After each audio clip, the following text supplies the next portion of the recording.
Hello दोस्तों, स्वागत है आप सभी का हमारे यूट्यूब चैनल पे। आज मैं आपको भारत के एक स्थान के बारे में बताने जा रहा हूँ जो जियोपॉलिटिकली और जियो इकोनॉमिकली बहुत ज़्यादा इम्पोर्टेंस रखता है।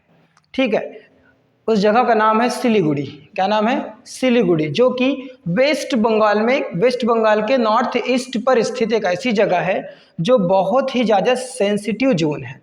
ठीक है, इस जगह को हम सिलीगुड़ी कॉरिडोर के नाम से जानते हैं। इसको एक और नाम से जानते हैं, आपने सुना होगा, चिकन नेक। ठीक है, क्योंकि ये इतना पतला और सकरा जगह है कि भारत के सबसे ज़्यादा नेरोवेस्ट जो है सेक्शन है। और इसकी अगर मैं बात करूँ इसकी सिचुएशन की, तो ये स्टेट वेस्ट बंगाल में स्थित है। ठीक है, ये वेस्ट बंगाल के नॉर्थ ईस्ट पर स्थित है। अगर इसकी पड़ोसी देश के बारे में बात करें, देखिए वेस्ट बंगाल के कौन से जिले को ये कवर करता है? देखिए, दार्जिलिंग और जलपाईगुड़ी, ये दोनों जिलों को जो है कवर करता है। ये इतना बड़ा है कि पूरे वेस्ट बंगाल में जितने भी जो है डिस्ट्रिक्ट हैं, उनमें थर्ड लार्जेस्ट एरिया कवर करता है कौन? सिलीगुड़ी कॉरिडोर। ठीक है, इसके अगर पड़ोसी देश की मैं बात करूं या पड़ोसी राज्यों की, तो देखिए ये सिलीगुड़ी कॉरिडोर, ये सिलीगुड़ी नामक जगह है। ठीक है, इसके पूरे ये वाले सेक्शन को, ठीक है, इस पूरे के पूरी लंबाई को हम सिलीगुड़ी कॉरिडोर के नाम से जानते हैं, चिकन नेक के नाम से। आप यहाँ पर देख सकते हैं, देखिए। ठीक है, यहाँ से लेके पूरा आखिरी असम तक का पूरा रास्ता सिलीगुड़ी कॉरिडोर, जिसकी कुल लंबाई की अगर मैं बात करूँ तो अलग अलग जगहों में अलग अलग है। इसके डायमेंशन की अगर मैं बात करूँ तो ये 160 किलोमीटर का भी रेंज कहीं पर कवर करता है, बट काटते हुए, और 60 किलोमीटर का जो रेंज है ये नॉर्मली जो है डिस्टेंस को कवर करता है। इसका लेंथ है। अगर इसकी चौड़ाई की मैं बात करूं तो ये कहीं से 20 किलोमीटर, कहीं से 22 किलोमीटर, कहीं से 17 किलोमीटर का जो है चौड़ाई रखता है। ठीक है, अगर इसके पड़ोसी देश की मैं बात करूं तो इसके जस्ट, देखिए यहाँ पर सिलीगुड़ी कॉरिडोर है, तो इसके जस्ट नॉर्थ में हमारा सिक्किम स्टेट स्थित है। देखिए सिक्किम। ठीक है, स्टेट की अगर मैं बात करूं तो इसके पड़ोसी स्टेट में सिक्किम आ जाएगा। ठीक है, क्या जाएगा? सिक्किम आ जाएगा। सिक्किम के साथ साथ इसके नॉर्थ ईस्ट जो स्टेट्स हैं, जिनको सेवन सिस्टर के नाम से भी जानते हैं, इधर 7 स्टेट हैं, ये सब के सब इसके जो है क्या है? पड़ोसी राज्य के जैसे हैं। ठीक है, तो कुल मिला के 8 ऐसे राज्य हैं जो इनको जो है कवर करता है। ये देश की अगर मैं बात करूँ तो इसके जो है नॉर्थ वेस्ट में जो है नेपाल है। ठीक है, नेपाल। इसके अगर साउथ की मैं बात करूँ तो यहाँ पर आपको मिलेगा बांग्लादेश। ठीक है, अगर इसके नॉर्थ ईस्ट की मैं बात करूं तो यहाँ पर हमको 2 स्टेट मिलेंगे, 2 जो है कंट्रीज मिलेंगे। एक मिलेगा भूटान, और भूटान, सिक्किम और चाइना का एक जो है क्रॉस पॉइंट है यहाँ पर। ठीक है, तो यहाँ पर चाइना भी कहीं ना कहीं बॉर्डर जो है साझा करता है, किससे? हमारे सिलीगुड़ी नामक स्थान से, सिलीगुड़ी कॉरिडोर से। ठीक है, लेकिन काफ़ी दूर है वो। अगर मैं बात करूं इसकी जियोपॉलिटिकली और जियो इकोनॉमिकली की बात, तो हम सबसे पहले जो हिस्ट्री की तरफ जाएंगे कि जो है ये बना कैसे। ठीक है, ये बना कैसे? देखिए, पहले जो है भारत देश आज़ाद होने से पहले जो है ये जो वेस्ट बंगाल वाला जो क्षेत्र है और ये जो पूर्वी पाकिस्तान, जिसको आज हम बांग्लादेश के नाम से जानते हैं, ये पहले एक हुआ करता था। जब बंगाल का विभाजन हुआ तो ये जो बंगाल का विभाजन हुआ तो कुछ बंगाल का कुछ क्षेत्र जो है पूर्व में चला गया, कुछ क्षेत्र जो है पश्चिम में चला गया। और यही जो पूर्व वाला जो बंगाल वाला क्षेत्र था, जिसमें आज का जो बांग्लादेश है, वो बाद में जो है जब पार्टीशन हुआ तो पाकिस्तान का निर्माण हुआ। जब पाकिस्तान बना तो यहाँ पर जो रेड क्लिफ रेखा खींचा गया। इस रेड क्लिफ रेखा की वजह से ही वो कॉरिडोर का जो सिलीगुड़ी कॉरिडोर का फॉर्मेशन हुआ है। एक्चुअल में ये रेड क्लिफ रेखा के खींचने की वजह से हुआ है। अब देखिए, ये तो रेड क्लिफ रेखा के खींचने की वजह से सिलीगुड़ी कॉरिडोर बन गया। अब इसका बनने की वजह से इसकी इंपॉर्टेंस जो है और भी ज़्यादा बढ़ गए, क्योंकि ये जो है इतना ज़्यादा सकरा है, ठीक है, कि 22 किलोमीटर बहुत ही कम रेंज होता है। ठीक है, यहाँ से भूटान डायरेक्ट जुड़ा हुआ है, नेपाल भी डायरेक्ट जुड़ा हुआ है, और साथ ही बांग्लादेश भी डायरेक्ट जुड़ा हुआ है, और कहीं ना कहीं से चाइना भी डायरेक्ट इसमें इनडायरेक्टली इन्वॉल्व है। तो कहीं ना कहीं से ये पॉलिटिकली जो है बहुत ज़्यादा इशू क्रिएट करने वाला जगह है। ठीक है, अगर देखिए चाइना जो है वो पहले से जो है भारत का जो है विरोधी रहा है। ठीक है, उन्होंने जो है आपका लद्दाख वाले कुछ क्षेत्रों को भी जो है अपने कब्जे में लेके रखा है। साथ ही साथ अगर मैं बात करूँ अरुणाचल प्रदेश की, तो इस क्षेत्र को भी वो जो है कुछ क्षेत्रों को जो है कब्जा करके रखा है। अगर भारत को छोड़ दूं तो भूटान वाले कुछ क्षेत्र को भी वो कब्जा करके रखा है। और इससे पहले की अगर मैं बात करूं तो यहाँ पर तिब्बत जो देश था उस पर भी जो है उन्होंने जो है पूरा का पूरा कब्जा कर लिया है। और जो चाइना है वो कहीं ना कहीं ये चाहता है कि भारत के ऊपर वाले जो हिस्से हैं उन पे भी वो कब्जा करने की कोशिश कर रहा है। तो कहीं ना कहीं से चाइना जो है हमारे लिए जो है खतरा है। साथ ही अगर हम नेपाल की बात करें तो अभी एक ट्रेजेडी हुई थी जिसमें नेपाल अपने मैप में कुछ भारत का हिस्सा को शो ऑफ कराना शुरू कर दिया था। तो कहीं ना कहीं जो है नेपाल भी जो है भारत से जो है भारत के विरोध में है। अगर चाइना जो है नेपाल को अपने फेवर में ले लेता है तो यहाँ पर जो है दिक्कतें हमको आ सकती है। बात करें अगर भूटान की, ठीक है, तो भूटान में एक वैली है चुंगी वैली, ठीक है, उसमें डोकालाम जो है एक स्थान है, ठीक है, वो जगह जो है चाइना वालों के लिए बहुत ज़्यादा इम्पोर्टेंस रखता है क्योंकि जो डोकालाम नामक जो जगह है वो 30 किलोमीटर दूर है आपका सिलीगुड़ी कॉरिडोर से। 30 किलोमीटर बहुत कम रेंज होता है और ये भूटान का सबसे ऊंचाई वाला जगह है। तो वहाँ से जो है अगर चाइना डोकालाम पर कब्जा कर लेती है तो ऐसी स्थिति में सिलीगुड़ी जो जगह है उस पर जो है आसानी से जो है चाइना वाले नज़र रख सकते हैं, ठीक है। साथ ही साथ अगर बांग्लादेश की हम बात करें तो बांग्लादेश चूँकि पहले पाकिस्तान था अब जो है बांग्लादेश बन गया है, ये भी कहीं ना कहीं जो है थोड़ा बहुत हमारा जो है साथ देती है। लेकिन विपरीत परिस्थिति में अगर ये भी मुकर गई तो जो है ये स्थान जो है बहुत ही भारत के लिए खतरनाक हो सकता है। और ये सेंटर भारत को जो है इसके नॉर्थ ईस्ट को जो है काटने के लिए जो है काफ़ी होगा। फिर अगर सिलीगुड़ी कॉरिडोर ये वाले जगह पर हमला हुआ कहीं ना कहीं, ठीक है, अगर कभी भी होता है तो ऐसे में जो है हमारी सेना जो है कितनी लड़ेंगी, है ना, क्योंकि उनको जो है लड़ने के लिए जो है साजो सामान की ज़रूरत पड़ेगी। तो वो साजो सामान अभी वर्तमान की स्थिति में अगर हम देखें तो इसी कॉरिडोर के रास्ते ही आ सकता है, बाकी और कोई रास्ता है नहीं जहाँ से हम अपने सेना के लिए कोई सामान मुहैया करा सके। तो ऐसे में ये वाला जगह जो है पॉलिटिकली बहुत ज़्यादा जो है इम्पोर्टेंस रखता है। और अगर मैं बात करूं इसकी करंट सिचुएशन की तो करंट सिचुएशन कुछ इसी तरह से जो मैंने आपको बताया। तो इस सिचुएशन से निपटने के लिए बहुत सारे जो है प्रोग्राम्स जो है चलाए जा रहे हैं जिसकी वजह से जो है हमारा जो है ये वाला जो नॉर्थ ईस्ट वाला जो जगह है वो सिक्योर हो सके। नहीं तो जो है नॉर्थ ईस्ट वाला पूरा का पूरा हिस्सा भारत से जो है अलग हो सकता है किसी एक गलती की वजह से। इसके लिए जो है हमारे देश ने जो है कोशिशें भी की है, बांग्लादेश से जो है कुछ रास्ते निकालने की कोशिश की है जो कि ज़्यादा कारगर नहीं है क्योंकि जो है बांग्लादेश कभी फेवर में रहता है कभी नहीं रहता है, ठीक है। तो हमने जो है एक कालादान प्रोजेक्ट जो है चालू किया है जो लगभग 2024 तक जो है परिपूर्ण हो जाएगा।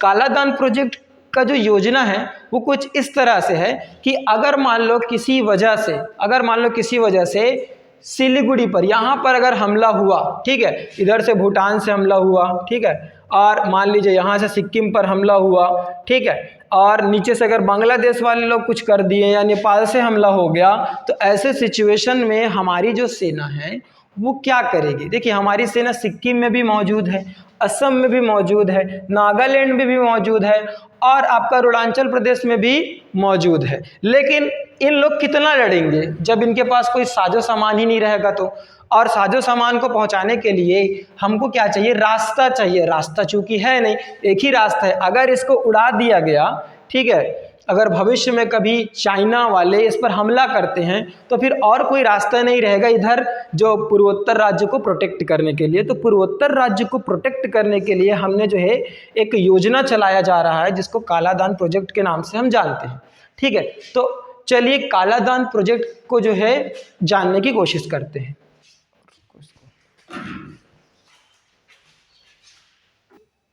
अब आइए समझते हैं कालादान प्रोजेक्ट क्या है और इससे हमको फ़ायदा क्या हो सकता है। देखिए कालादान प्रोजेक्ट जो है पहले से ही चला आ रहा है। 1991 में इसके बारे में कहा गया था और 2008 में इसके लिए देखिए 2008 में इसके लिए बजट भी प्रस्तुत किया गया और इसका जो काम है वो 2010 में चालू हो गया, ठीक है। मतलब 2010 में MOU साइन हुआ और आपका 2014 से ये काम जो है चालू है और लगभग 2024 तक ये जो है काम कंप्लीट हो जाएगा। ठीक है, कालाधन प्रोजेक्ट। अब कालाधन प्रोजेक्ट क्यों किया जा रहा है, देखिए एक चीज़ समझिए कि नेपाल, अगर मैं भूटान की अगर मैं बात करूं तो भूटान में एक जो है वैली है जिसको बोलते हैं चुंगी वैली। क्या बोलते हैं? चुंगी वैली। चुंगी वैली पर कब्जा करना चाह रहा है कौन? चाइना। क्योंकि चुंगी वैली जो है, ठीक है, चुंगी वैली का एक जो है ऊंची पहाड़ है जिसे डोकलाम, ठीक है, ये जो डोकलाम है ये सबसे ऊंचा जगह है और यहाँ से जो है आसानी से जो है सिलीगुड़ी पर नज़र रखा जा सकता है, सेनाएं क्या कर रही है इसको देखा जा सकता है। इसलिए जो है जो चाइना है वो इस पर जो है कब्जा करना चाहता है। ठीक है, अगर मान लीजिए यहाँ पर किसी वजह से कब्जा हो गया, ठीक है, एक बार लड़ाई भी हुई थी जिसमें भारत ने जो भूटान का साथ भी दिया था, क्योंकि अगर वो साथ नहीं देगा और भूटान हार गया, चुंगी वैली पर कब्जा हो गया, तो भारत को भी कहीं ना कहीं से इस पर खतरा है। तो अगर यहाँ पर चाइना कब्जा कर लिया तो फिर आसानी से यहाँ सिलीगुड़ी पर नज़र रखा जा सकता है। ठीक है, और वहाँ सिलीगुड़ी से अगर मैं बात करूँ डोकलाम की, तो डोकलाम सिलीगुड़ी से लगभग 30 किलोमीटर ही है, बहुत ज़्यादा दूर नहीं है। ठीक है, तो ये ज़्यादा दूर नहीं है, आसानी से नज़र इस पर रखा जा सकता है। तो इस खतरे से अगर मान लीजिए चुंगी वैली पर कब्जा हो गया, डोकलाम पर कब्जा हो गया और यहाँ से डोकलाम से सिलीगुड़ी पर किसी वजह से हमला हो गया और यहाँ की सेनाएं जो है दिक्कत में आ गई, हालांकि हमारे पास सिक्किम में भी सेनाएं हैं, असम में भी सेनाएं हैं, ठीक है, लेकिन मान लीजिए किसी वजह से यहाँ पर प्रॉब्लम बहुत ज़्यादा क्रिएट हो गया और ये रास्ता ब्लॉक हो गया, तो अब हम असम, अरुणाचल प्रदेश, नागालैंड जैसे जो है सेना वाले कैंप में हम अपना सामान कैसे भेजेंगे? तो उसके लिए शुरू किया गया है कालादान प्रोजेक्ट। देखिए इस प्रोजेक्ट में क्या है, नदी का भी रास्ता है, थल वाला रास्ता भी है और समुद्र वाला रास्ता भी है। देखिए इसमें क्या होगा, देखो जो कलकत्ता बंदरगाह से है, कलकत्ता बंदरगाह से बड़े बड़े जो है पानी जहाज़ों में जो है टैंक भेजे जाएंगे और बहुत सारी गाड़ियां भेजी जाएंगी जिस पे जो है क्या रहेंगी, हथियार रहेंगे सेनाओं के लिए। तो वो टैंक क्या होगा, कलकत्ता बंदरगाह से होते हुए म्यांमार के सिटवे बंदरगाह तक जाएगा। ये लगभग 550 यानी 540 किलोमीटर है। यहाँ से ये सिटवे बंदरगाह से जो है आगे जो है पलेटवा जाएगी, लगभग 158 किलोमीटर जिसका डिस्टेंस है, और ये एक नदी को पार करेगी जिसका नाम जो है कालादान नदी। नदी का नाम क्या है? कालादान नदी। कालादान नदी, ये नदी का नाम, इसी नदी के नाम से इस प्रोजेक्ट को रखा गया है। अब कालादान नदी को पार करके जब ये पलेटवा पहुंचेगी तो पलेटवा से लगभग 60-62 किलोमीटर की दूरी पर मिजोरम स्थित है। तो मिजोरम में सेना चली जाएगी और मिजोरम से होते हुए ये आगे जो है कवर अप दे सकती है हमारे जो है सेनाओं को। ठीक है, नागालैंड, अरुणाचल प्रदेश और आपका जो है असम वाले क्षेत्रों को कवर कर सकती है। तो यहाँ से जो है ये बैक सपोर्ट है एक तरह से, कि अगर कहीं यहाँ पर दिक्कत पेश आता है सिलीगुड़ी पर तो हम यहाँ से जो है अपने सेना को जो है बैकअप दे सकते हैं। ठीक है, लेकिन यहाँ पर एक प्रॉब्लम और भी है, ठीक है, वो है आपका जो है अराकान की आर्मी। ठीक है, यहाँ पर जो अराकल पर्वत है, ठीक है, पूरे लाइन से जो है श्रेणीबद्ध जो अराकल पर्वत है जिस पर अराकन, ठीक है, अराकन आर्मी रखा गया है। किसके द्वारा? ये चाइना ने जो है अपनी एक आर्मी यहाँ पर रखी है, ठीक है, खुफिया तौर पे। ठीक है, ये आर्मी ऐसी है कि ये मिजोरम में जो आर्मी है उसको भी क्या कर देती है, मार देती है। ठीक है, ये जो है अराकल की पहाड़ियों में जो है स्थित है, छुपे हुए हैं।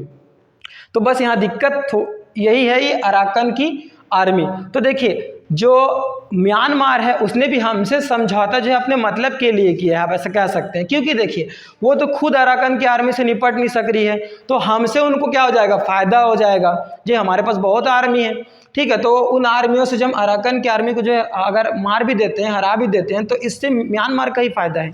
ठीक है, तो यहाँ से क्या होगा, मिजोरम में प्रवेश करके जो है इस क्षेत्र में जो है वो पहुँच जाएगी और बैक सपोर्ट मिल जाएगा किसको, आपका जो है पूर्वोत्तर राज्यों को। इसका दूसरा फायदा ये भी होगा कि जो पूर्वोत्तर राज्य, जो जंगल झाड़ियों वाला क्षेत्र है, बिछड़ा हुआ क्षेत्र है, जब वहाँ पर रोडवे बनेंगे तो उसमें भी क्या होगा, कहीं ना कहीं से जो है इस क्षेत्र में जो डेवलपमेंट आएगा हर एतबार से। ठीक है, तो यहाँ की उन्नति भी होगी और साथ ही साथ बैक सपोर्ट भी मिलेगा। तो ये जो है कालादान प्रोजेक्ट जो है इसीलिए जो है चालू कराया गया है। होप कि आपको समझ में आया होगा। ठीक है, इसके अलावा देखिए जो चाइना है वो क्या कर रही है, देखो चाइना को क्या करना पड़ता है, पूरे समुद्र के रास्ते होते हुए आपका ईरान, इधर से पूरा ऐसा गोल घूम के जो हिंद महासागर से होते हुए जो ये क्या जाती है, आपका अरब कंट्रीज में जाती है, एनर्जी यानी कि तेल लेने के लिए, ठीक है। तो अब क्या कर रही है, यही चाइना जो है यहाँ पर एक और कॉरिडोर बना रही है पाकिस्तान बलूचिस्तान से होते हुए, ठीक है। ये जो है चाइना जो है इस तरह से जो लद्दाख में जो कब्जा किया हुआ क्षेत्र है उस क्षेत्र और पाकिस्तान का जो पाकिस्तान ऑक्यूपाइड कश्मीर है उस जगह से इस तरह से रास्ता बना रही है पाकिस्तान में जाने के लिए। और जब ये रास्ता जो है कंप्लीट हो जाएगा तो इसको फ़ायदा क्या होगा, देखो चाइनीज़ लोगों को कि यहाँ से उनको जो है आसानी से जो है क्या मिल जाएगा, पेट्रोलिंग मिल जाएगा, ठीक, एनर्जीज मिल जाएंगे और इतना लंबा सफ़र तय करना उनको नहीं पड़ेगा। तो इससे क्या होगा, देखिए ये अपना संबंध जो है पाकिस्तान से बना रहा है ताकि जो है अगर कहीं हमला करे तो पाकिस्तान क्या करे, इसका साथ दे, ठीक है। इसीलिए उसको अपना दोस्त बना के रखा है और ऐसे भी पाकिस्तान से हमारा जो है पुराना दुश्मनी है, ठीक है।